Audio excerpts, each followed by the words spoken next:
Have you ever priced out projects during the year and thought you had a certain amount of profit, only to be hit with different fees and taxes at the end of the year and find out you didn't make as much as you thought you did?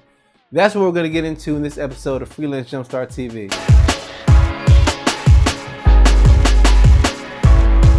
In an earlier set of videos, I talked about pricing, whether that's bundle pricing, whether that is different types of pricing strategies, whether that's pricing per project versus by the hour, all of that. Even though there are different pricing strategies out there, there's one thing that most people forget about, and that's profit. I remember when I reached an important milestone, I finally got 4 figures for a web design project I was working on. So in the past, I've been working with $300 websites, $500 websites. I finally got confident enough to say $1,000, and I was so excited when people agreed to pay it. I was ecstatic. Really, I was excited because I felt like I just made $1,000. Wow, $1,000 for the same type of work I used to make less for. Now I'm making $1,000. To me, it was such a huge deal, but I also had a wrong mentality. My mentality was that because I charged $1,000, I thought to myself that I was making $1,000 in profit. However, that couldn't be further from the truth. Charging a client $1,000 for a project doesn't necessarily mean I profit $1,000. And that's the assumption that most freelancers and creatives tend to make when it comes to pricing things out.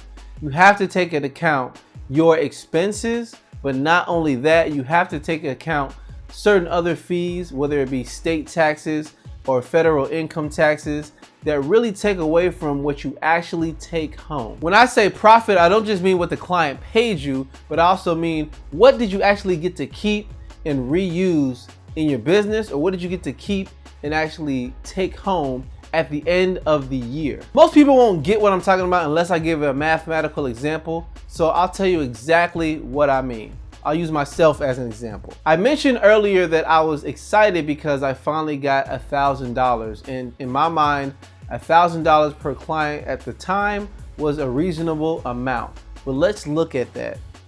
So if I charged $1,000, the mentality I had was, I just made $1,000. However, that's not necessarily true because I had certain fees.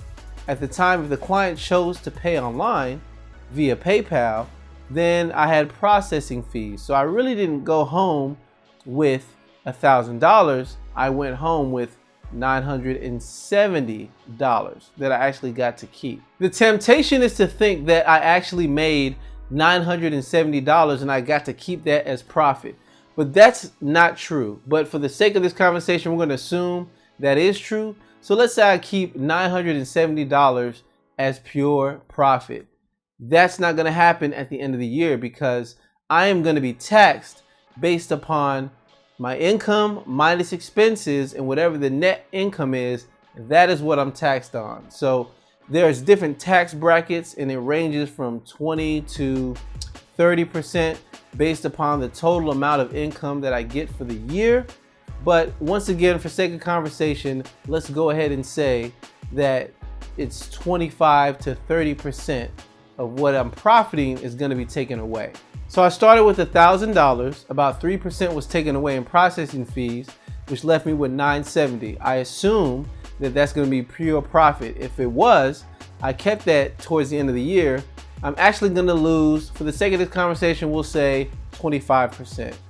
So you subtract 25% from of $970, then I'm also left with $727.50. So just for the sake of this simple example, I thought I made $1,000, but what I actually get to keep is $727.50.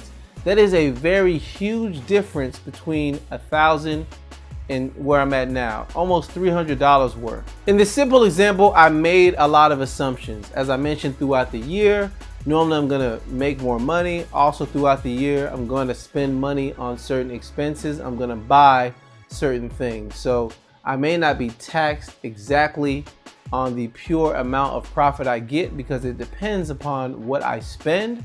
However, I have to pay attention to the fact that that needs to be a part of my conversation when I'm developing my pricing. I can't just assume $1,000 is a good number when really I'm not keeping $1,000. So what am I really saying and what am I really getting at? The thing that I'm really getting at is I was charging $1,000 because it was a nice round number and it sounded good. And in my mind, I thought I was taking home $1,000, but really I was only taking home about $730 that I would get to keep.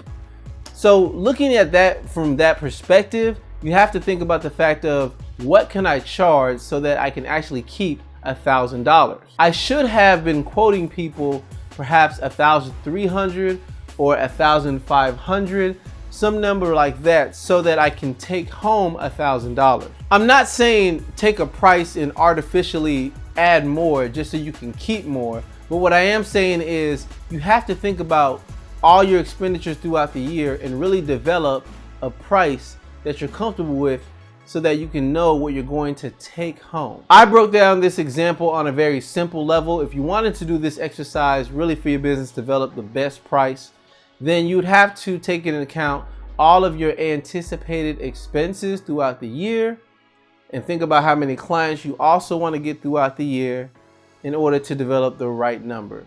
So that would look something like this. What tax bracket do you fall into? Of course, you won't know this until the end of the year. However, you can use the previous year's income to try to estimate and see where you fall. You have to take that into account.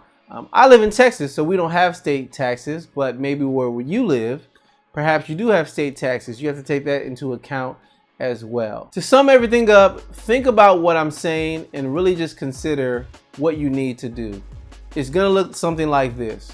Whatever you want to take home, if $1,000 sounds good, don't charge $1,000. Charge higher than that or a little higher than that just to compensate for certain expenses, fees, and taxes that you may not have anticipated. Thank you once again for checking out this episode. I greatly appreciate it. If you like anything I said, give this video a thumbs up. If you're listening on the podcast, give this a review. I read all those reviews and I want to use those to help make the show better. As always, there are show notes for this particular episode.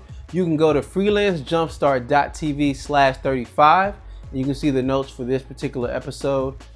I like math, so I gave a lot of little example equations here, but if you want to really go deeper, feel free to reach out to me and I'll show you exactly what I'm referring to as it pertains to how you can price and think about per client what you need to do to consider expensive. Thank you once again, and I will catch you in the next one. See ya.